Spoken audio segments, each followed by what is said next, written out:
Assalamualaikum warahmatullahi wabarakatuh. Baiklah, kami dari kelompok 3 akan mempresentasikan hasil diskusi kami, yaitu tentang pengembangan dan penyusunan tes hasil belajar. Kami akan memperkenalkan diri terlebih dahulu. Saya Pujiana sebagai moderator, yang kedua Pujiana Delmasari sebagai pemateri 1, yang ketiga Juliana sebagai pemateri kedua. Baiklah, kita masuk ke materi pertama yang akan dijelaskan oleh Pujiana Delmasari. Kepada Pujiana Delmasari kita persilahkan. Baiklah, saya Pujiana Delmasari sebagai pemateri 1 yang akan membahas fungsi tes. Yang pertama yaitu pengertian tes. Tes adalah alat atau prosedur yang digunakan untuk mengetahui atau mengukur sesuatu dalam suasana dengan cara dan aturan-aturan yang sudah ditentukan. Testing merupakan saat pada waktu tes itu dilaksanakan. Dapat juga dikatakan dengan saat pengambilan tes. Teste atau tercoba adalah responden yang sedang mengerjakan tes. Orang-orang inilah yang akan diukur atau dinilai. Tester atau pencoba, orang yang diserahi untuk melaksanakan pengambilan tes terhadap para responden. Selanjutnya, pengertian tes hasil belajar. Tes hasil belajar disebut dengan tes penguasaan karena tes ini berfungsi mengukur penguasaan peserta didik terhadap materi yang diajarkan oleh guru. Tes diujikan setelah peserta didik memperoleh sejumlah materi sebelumnya dan pengujian dilakukan untuk mengetahui penguasaan peserta didik atas materi tersebut. Karenanya, tes hasil belajar yang lebih baik harus mampu mengukur kemampuan peserta didik dalam memahami materi-materi yang diajarkan. Tes hasil belajar merupakan sumber data dan sebagai evaluasi bagi guru maupun pihak sekolah. Dengan tes tersebut, peserta didik dapat mengetahui kemampuannya dalam penerimaan materi dibandingkan teman-teman. Yang ketiga yaitu fungsi tes hasil belajar.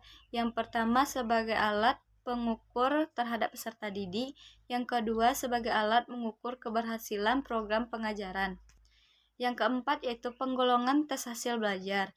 Yang pertama, penggolongan tes berdasarkan fungsinya sebagai alat pengukur perkembangan atau kemajuan belajar peserta didik. Ditinjau dari segi fungsi yang dimiliki oleh tes sebagai alat pengukur perkembangan peserta didik, tes dapat dibedakan menjadi 6 golongan. Yang pertama, tes seleksi, yang kedua, tes awal, yang ketiga, tes akhir, yang keempat, tes diagnostik, yang kelima, tes formatif atau ulangan harian, yang keenam, tes sumatif atau ulangan umum atau akhir. Selanjutnya, penggolongan tes berdasarkan aspek psikis yang ingin diungkap. Yang pertama yaitu tes inteligensi, yang kedua tes kemampuan, yang ketiga tes sikap, yang keempat tes kepribadian, yang kelima tes belajar. Selanjutnya penggolongan lain-lain.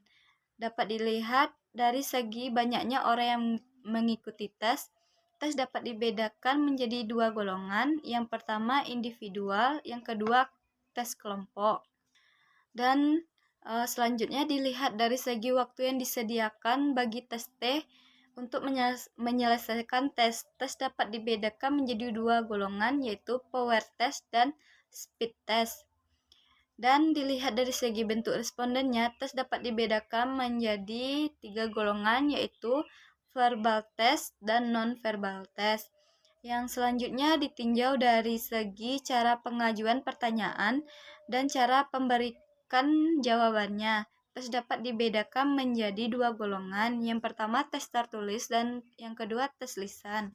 Selanjutnya 5 ciri-ciri tes yang baik. Sebuah tes yang dapat dikatakan baik sebagai alat pengukur harus memenuhi persyaratan tes, yaitu memiliki validitas, yang kedua reliabilitas, yang ketiga objektivitas, yang keempat praktikabilitas, yang kelima ekonomis. Baiklah, sekian materi dari saya. Saya ucapkan terima kasih. Assalamualaikum warahmatullahi wabarakatuh. Terima kasih kita ucapkan kepada Pujiana Dermasari. Selanjutnya materi kedua yang akan dijelaskan oleh Juliana. Kepada Juliana dipersilahkan. Baiklah, saya Juliana pemateri kedua akan melanjutkan materi selanjutnya. B. Langkah-langkah pengembangan tes hasil belajar. 1.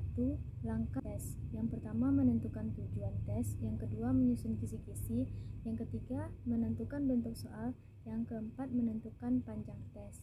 Kemudian yang B menulis pertanyaan-pertanyaan yang karakteristik sesuai dengan perincian pada kisi-kisi yang telah dibuat. Langkah ini perlu dilakukan secara hati-hati agar secara keseluruhan sangat berpengaruh dengan tingkat kebaikan diri masing-masing butir soal yang menyusunnya. Kemudian C menelaah soal tes, D melakukan uji coba, E menganalisis butir soal, F memperbaiki tes, G merakit soal tes, H melaksanakan tes, I menafsirkan atau interpretasi hasil tes. Yang kedua, penyusunan tes hasil belajar. Dalam merencanakan penyusunan assignment tes diperlukan adanya langkah-langkah yang harus diikuti secara sistematis sehingga dapat diperoleh tes yang lebih efektif. Para ahli penyusun tes maupun pengajar umumnya telah menyepakati langkah-langkah sebagai berikut. Yang pertama, menentukan atau merumuskan tujuan tes. Yang kedua, mengidentifikasi. Kemudian, yang kedua, mengidentifikasikan hasil-hasil belajar yang akan diukur dengan tes itu. Yang ketiga, menentukan atau menandai hasil-hasil belajar yang spesifik yang merupakan tingkah laku yang dapat diamati atau sesuai dengan TIC. Kemudian yang keempat, merinci mata pelajaran atau bahan pelajaran yang akan diukur dengan tes itu. Yang kelima, menyiapkan tabel spesifik. Yang keenam, menggunakan tabel spesifik tersebut sebagai dasar penyusunan tes. Kemudian selanjutnya, yang ketiga, pengolahan tes hasil belajar. Setelah semua data dikumpulkan, baik secara langsung maupun tidak langsung, maka langkah selanjutnya adalah melakukan pengolahan data. Mengolah data berarti ingin memberikan nilai dan makna terhadap data yang sudah dikumpulkan. Jika datanya tentang prestasi belajar, berarti pengolahan data tersebut akan memberikan nilai kepada peserta didik berdasarkan kualitas hasil pekerjaannya. Hal ini dimaksudkan agar semua data yang diperoleh dapat memberikan makna tersendiri. Kemudian yang keempat, interpretasi hasil belajar.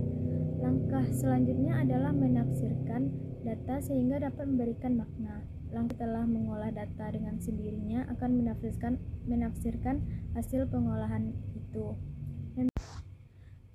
Memberikan interpretasi maksudnya adalah membuat pernyataan atau statement mengenai hasil pengolahan data. Interpretasi terhadap suatu hasil evaluasi atas kriteria tertentu yang disebut norma. Kemudian C. Komponen-komponen tes. Tes hasil belajar mempunyai beberapa komponen. Pada tes hasil belajar bentuk esai, komponen dapat berupa perangkat soal, petunjuk pengerjaan, dan soal. Lebih dari itu, tes objektif mempunyai sejumlah komponen selain yang ada dalam tes esai, yaitu pilihan, kunci jawaban. Komponen atau kelengkapan sebuah tes terdiri atas yang pertama, buku tes, yaitu lembaran atau buku yang membuat butir-butir soal yang harus dikerjakan oleh siswa.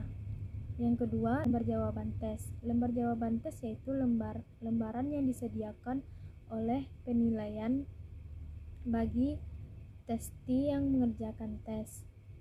Kemudian yang ketiga, kunci jawaban tes. Kunci jawaban tes berisi jawaban-jawaban yang dikehendaki. Kunci jawaban ini dapat berupa huruf-huruf yang dikehendaki atau kata atau kalimat.